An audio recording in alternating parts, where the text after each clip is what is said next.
You're listening to a completely new season of Limbic Light podcast with Manisha Blunchley and co-host David Niven Miller. In this season, we'll be discussing slightly controversial, extremely useful topics designed to help and empower you with knowledge about simple products and methods to make you healthier in completely natural, safe, effective and affordable ways. I've titled this season Unspoken Truths, as the information you'll receive is information which is so often hard to find and sometimes blatantly hidden from us. So, welcome.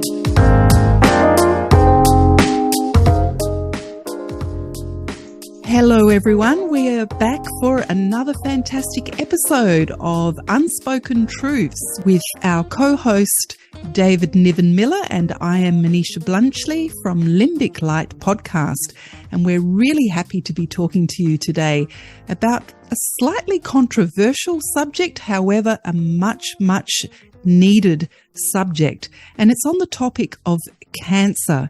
And cancer is one of those things which is really on the rise. I'm sure all of us know of somebody close to us, probably not just one person, but many who've suffered from the condition. So we're going to be talking about this subject today, and David spent a lot of time researching this area. He has a fantastic page on his website, growyouthful.com. If anyone wants to dive in deeper after this topic, after this conversation, you can go to his website. So hello and welcome, David, once again. It's great to have you. Thank you, Manisha. It's good to be speaking here. Thank you. Wonderful. So I'm going to hand it over to you, and I'd love you just to dive in. You'll probably want to start with the basics of what cancer is, or give us a little bit of background if you could. Sure. Cancer is described in conventional medicine as a broad group of over 200 diseases in which cell growth and communications get out of control. The conventional and medical idea is that a cancerous group of cells divide and grow abnormally, and they can continue growing to form malignant tumors, and they invade and destroy adjacent tissue. And sometimes, or usually, eventually, they metastasize, which means spreading to other locations throughout the body via lymph or blood. Most cancers eventually form a tumor, but there's a few, such as leukemia, which do not. And not all tumors are cancerous, by the way. So you can have benign tumors which do not grow uncontrollably. So the standard medical treatment for cancer is a combination of one of three things: chemotherapy, radiation, or surgery. And that's really all that the medical profession offers. There's a variety of other pharmaceutical drugs as well, but in treating the tumors themselves or the cancer itself, it's one of those three. When you're doing a conventional medical treatment to a cancer, the survival rate is not very good, and it depends on the type of cancer, the location, the health of the patient, and how long it has been since the cancer started. A lot of people actually, when they're diagnosed initially with cancer, immediately think that it's a death sentence, unfortunately. And I know that it is associated with really dire and difficult condition, and often it does lead to death, but there are so many things that can be done to help cancer. And I think one of the things is really understanding the nature of cancer. And there's been quite a bit of research. I was reading about the Warburg effect, or the Warburg input into cancer. Maybe you could explain the different perspective that normally, conventionally, we don't hear about of what cancer might actually be. Yes, the Warburg effect. Otto Warburg investigated cancer in the early 1900s, and he came to the conclusion that cancer is a disease of energy metabolism. In other words, the way that you get and use your energy has gone awry. And it's known as the Warburg effect.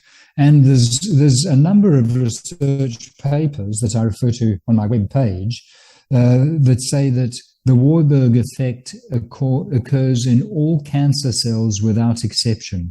So Otto Warburg, I believe, really did come up with the key mechanism that's operating in cancer. And basically, it's that the cancer cells are using sugar. Yeah, the whole metabolism has gone out of whack. I'll go into that in more detail in a moment. The key thing that comes out of this immediately is that if I ever had cancer, a diagnosis of a serious cancer that's likely to kill me, the first thing that I would do is a fast. And I've heard testimonials from quite a number of people who've had diagnosis of very serious cancer in different parts of the body, and they've all been able to get complete remission through fasting. So that ties in with the idea that cancer is a disease of energy metabolism.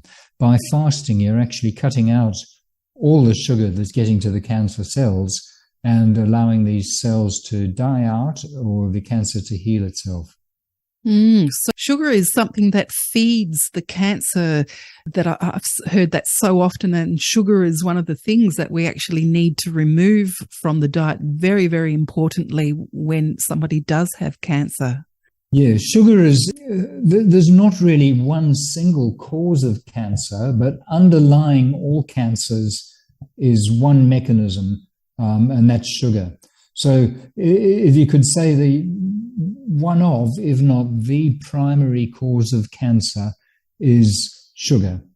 And it comes from our lifestyles today. One of the reasons that we have such high incidence of cancer today compared to a century ago or a couple of centuries ago is that our lifestyle today is one of continual eating and continual eating of sweet foods. All the foods that we eat are sweetened, and we're eating them all day. That is the basic cause of cancer and feeding cancers and the underlying mechanism for cancer and how we can cure cancer.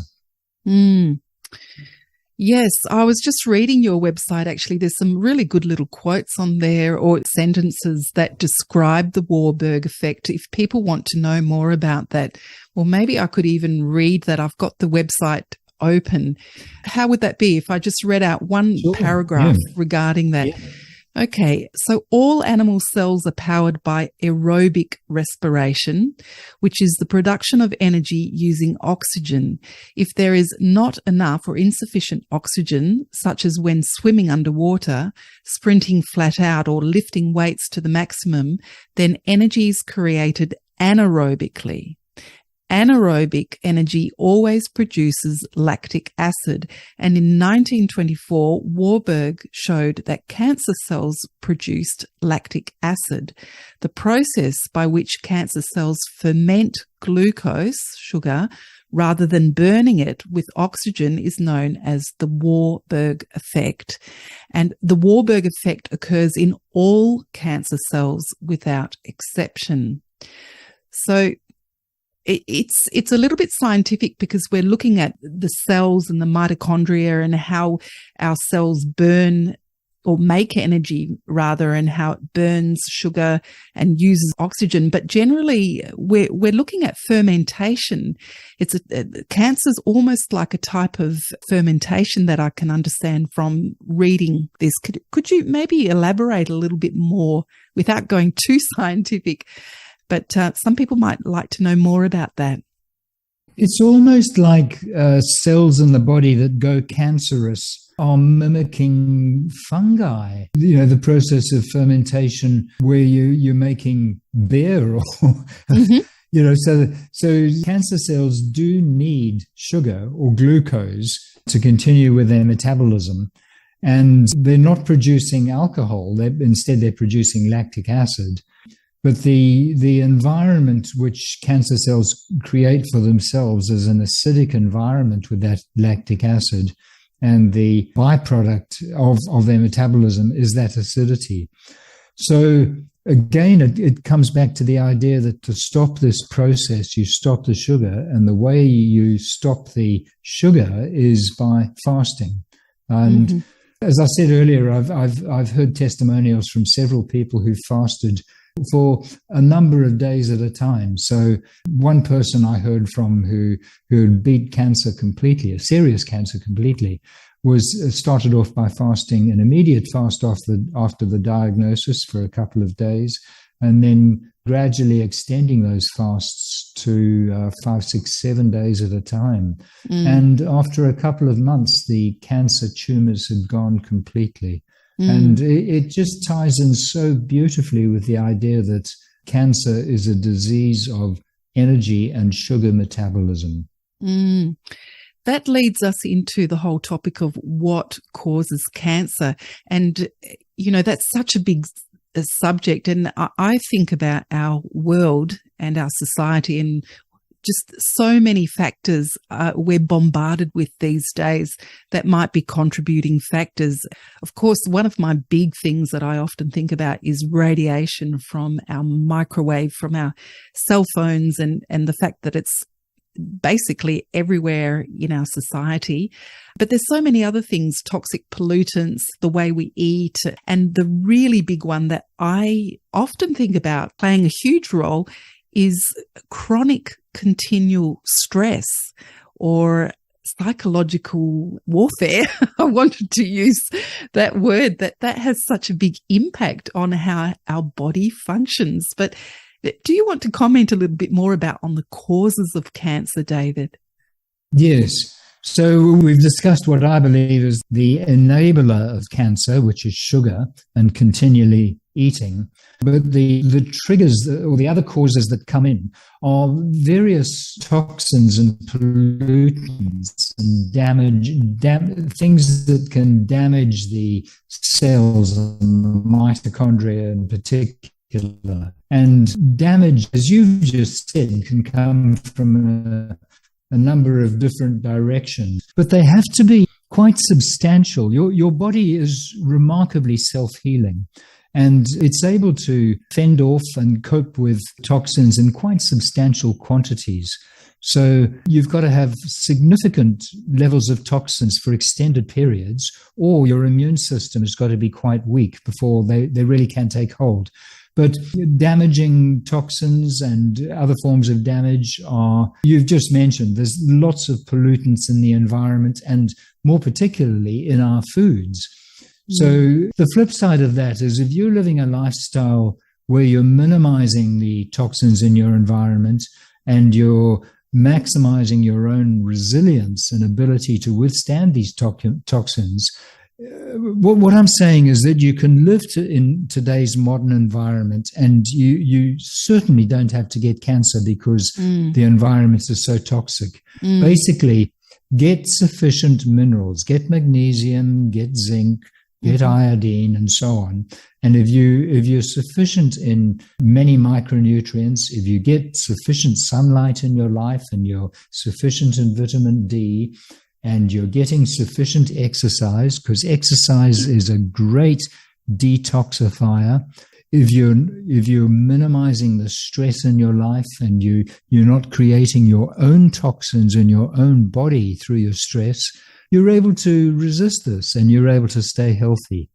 So going back to the causes of cancer, damaged mitochondria, that's through toxins and radiation and so on. But you can minimize that. You can be resilient to it. Stress, again, you can minimize that and be resilient to it. Get some physical activity. I'm not saying that you have to get a lot of exercise and you have to be exercising continually. But the tendency for some people today is complete inactivity. Inactivity is deadly. Your body's made to move, to walk, to do a minimal level of exercise. So to try and keep moving and walking and just moving around all day rather than being absolutely still and sitting and doing nothing. And then the lack of oxygen. We need a lot of oxygen and good deep breathing and good lung function to be resilient against cancer. So living in a city, living in a air polluted environment and not getting any exercise is raising your risk of cancer.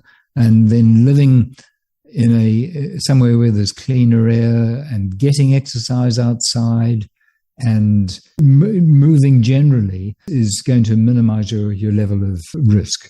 I often think people, when they get a diagnosis of cancer, they think, oh no, I've been diagnosed with cancer. But really, I think it can be a lifestyle condition which starts maybe 20 years before there's an actual diagnosis. I actually think that it's very normal to have abnormal cells coming and going in our body all the time. And with a healthy immune system, we can deal with them, we can eliminate them, we destroy them. And it's a natural process. But I think over a long period of time, if we're continuously accumulating negative pollutants or destructive things in our body and not having a healthy immune system, then it actually eventually leads then to a diagnosis. And it's really the peak, I think, of a long process that doesn't just happen overnight. And a lot of people don't realize that. And it's really what you're saying. It's about having healthy protocols, lifestyle ways to prevent that from happening rather than trying to get a magic bullet to treat or to kill a tumor once you get diagnosed. That's often how I see the process. I agree, yes. My understanding is that we have cancerous cells forming in the body all the time. Mm-hmm. And if you have a healthy immune system and a reasonably active and healthy lifestyle, the body's easily able to kill off those cancerous cells, just the few that are there, and remove them. And that's a perfectly normal and healthy process. But it's when you have an unhealthy lifestyle and a high level of continual eating and a high level of sweet foods and the increasing level of asphalt on your body that you do become more prone to a few cancerous cells not being able to be removed as normal. Mm-hmm. And in fact, unfortunately, in the early stages of cancer, depending on the type of cancer, but nearly all cancers, it's quite some time before there's enough cancerous cells to make themselves known, to make their presence known. So in the early stages of cancer, there may be no symptoms at all. Mm-hmm. And it's only after quite a period of time when the cancer starts to become quite established that any symptoms start to appear.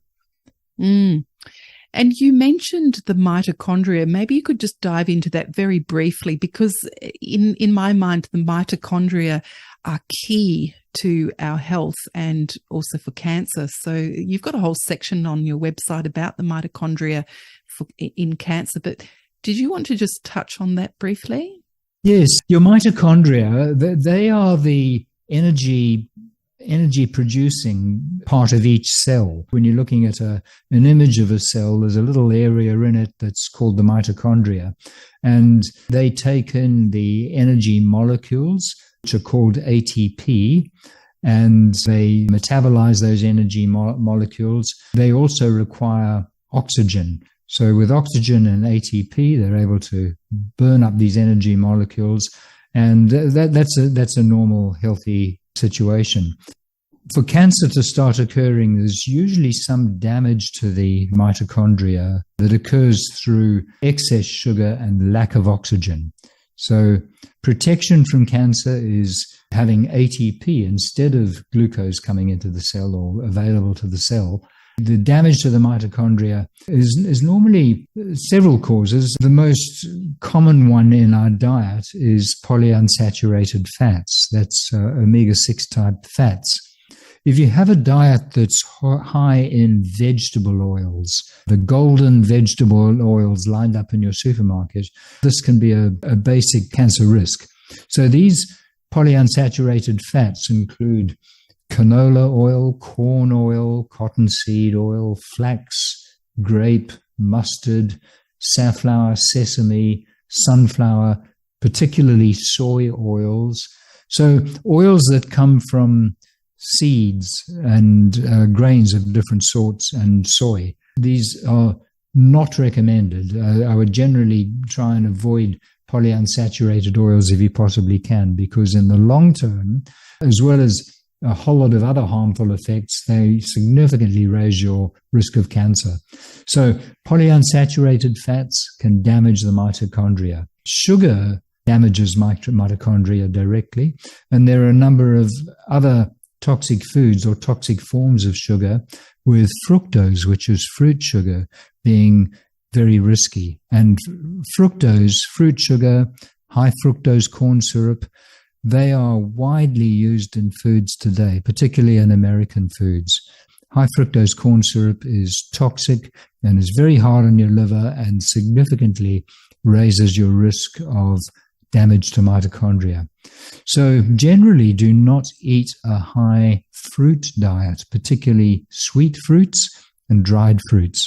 And just as an aside, Manisha, I now eat very little fruit in my diet. I eat a lot of vegetables, but I don't eat much fruit at all. I avoid dried fruit completely, all forms of dried fruit.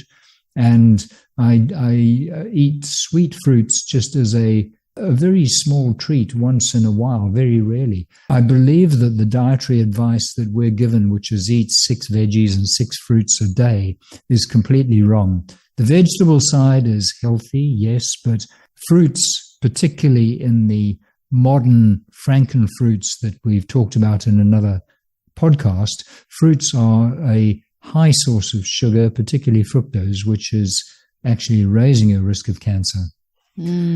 Other possible causes of damage to mitochondria, grains and legumes, an excessive use of grains in the diet, an excessive use of refined grains. I can go on if you want me to go through other risks for quite mitochondria. This is in the website as well. That's right. Just one thing that, or two things that I wanted to bring up that a lot of people aren't very aware of.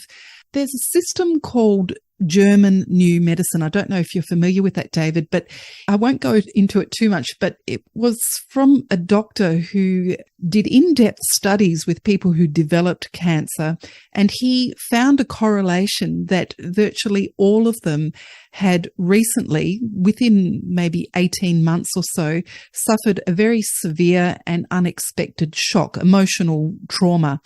And he did a whole study and basically found that the effect of really psychological stress in a very strong manner caused changes to the brain and then changes to the physiology of certain parts of the body. It's a fascinating area to look into if anyone wants to look at that, but it's more the psychological connection to our physiology and how that has such a big impact.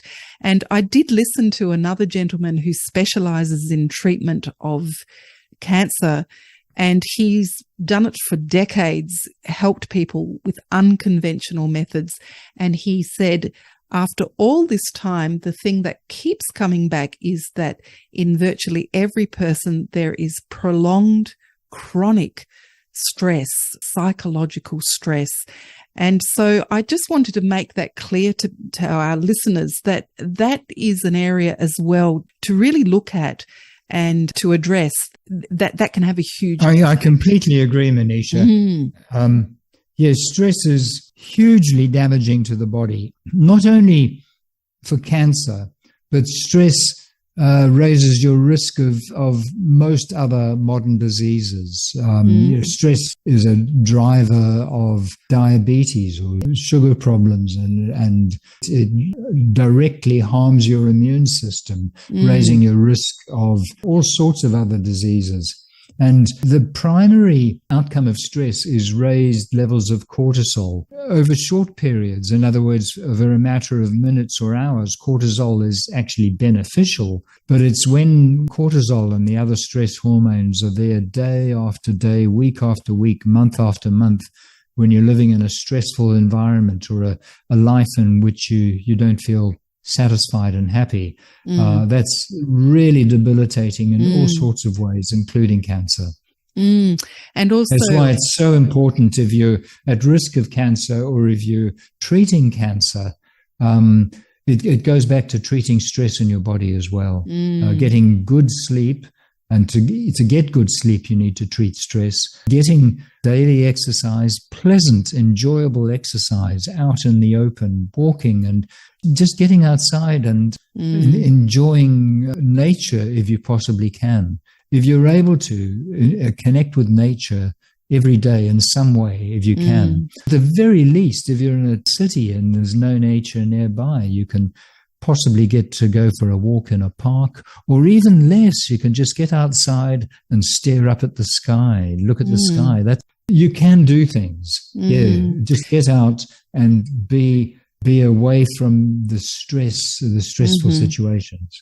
Yes, I think it's not to be underestimated, the power of nature and the power of really being able to de-stress. And of course, there's a saying that when our body is in the parasympathetic mode, which is more the relax and digest and the rest mode, that our body can renew and heal itself as long as it's in the sympathetic mode, which is the fight and flight aspect, which of course it's in when there's stress. There's restricted blood flow to our peripheries and to our organs, and it just causes a cascade of hormones and chemicals that interferes with not only our nervous system, but our immune system. So it just leads to a lot of problems. So yes, that's a huge one. The other one, David, which a lot of people don't realize as well, and I think we're going to be needing to do 2 parts to this topic because there's so much to cover, is sunlight. And unfortunately, sunlight has been vilified as the cause of cancer. And of course, anything in excess, we do need to be very careful of. But sunlight is one of those things which generates our natural vitamin D, our immune system, so that it can actually combat cancer cells and cells that are unwanted by a healthy immune system. So could you just talk briefly about that issue, sunlight and its effect for the immune system for cancer? Yeah, the general principle with any kind of nutrient is there's a minimal level where you're going to be sick if you don't get enough. And there's a maximum level, and if you go beyond the maximum level, it can also be harmful. And sunlight is exactly like that. You can get too little and you can get too much. And terribly, unfortunately, in today's world, most people are deficient in sunlight. We tend to be working and living inside most of the day, and very few people get outside and get sufficient sunlight on their bodies every day. And the other thing is that you build up resilience to sunlight. So the more time you spend outside, the more resilient you are to sunlight and the more resilient you are to getting burned. But today, most people have no resilience. So they tend to be inside too often, too long. And when they do go outside, they misleadingly use sunscreens. And on my website, I've got a page on why I don't use sunscreens and how harmful sunscreens are. Now, that to most people, that'll be quite a shock to hear, and they'll probably object to that. But if you build up your resilience to sunlight and you never get burnt, so if you get not too little and not too much, it's an absolute core to good health. And it's perverse how most people are not resilient, and when they do go outside, it's very easy to get burnt because they haven't had regular exposure.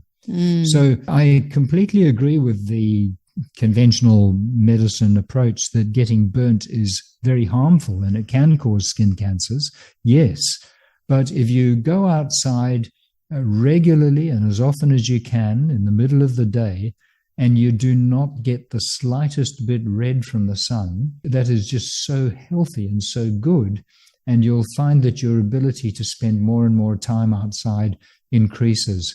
So that's the goal, to get outside and to build up your resilience and get your vitamin D levels back to normal, or back to the optimal, which is a much higher vitamin D level than the recommended allowances by the medical profession would indicate.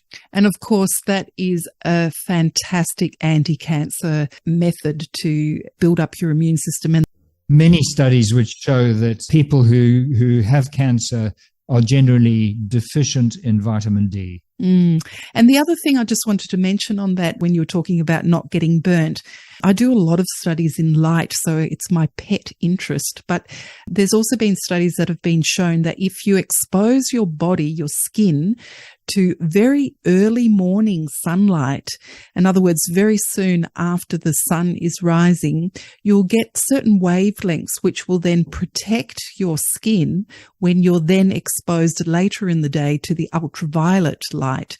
So it's actually a preventative to getting sunburned if you get out in the very early morning sunlight. And a lot of people don't realize that, but it's quite interesting. Humans evolved outside all the day. That's how most of our bodies developed, outside all day, like wild animals. Just as an aside, most of the vitamin D that our skin creates in the sunlight occurs in the middle of the day. So vitamin D generally is only produced in the middle of the day. But we still need that early morning and late afternoon sunlight for the other reasons that you just mentioned. So get out in the sun at all times of the day. Yes, that's fantastic. Now, I'm looking at the clock and we've got 2 minutes and 23 seconds left. And I think this topic deserves to have a little bit more discussion. What I did want to talk about briefly before we move on to some methods on how people can help themselves if they do get the diagnosis of a cancer, I wanted to also discuss radiation because that's a really big topic. So, David, what do you think if we sign off and we continue our conversation? Would you be all right with that? That would be great, yes. All right. Lovely. Talk to you soon. See you in a moment.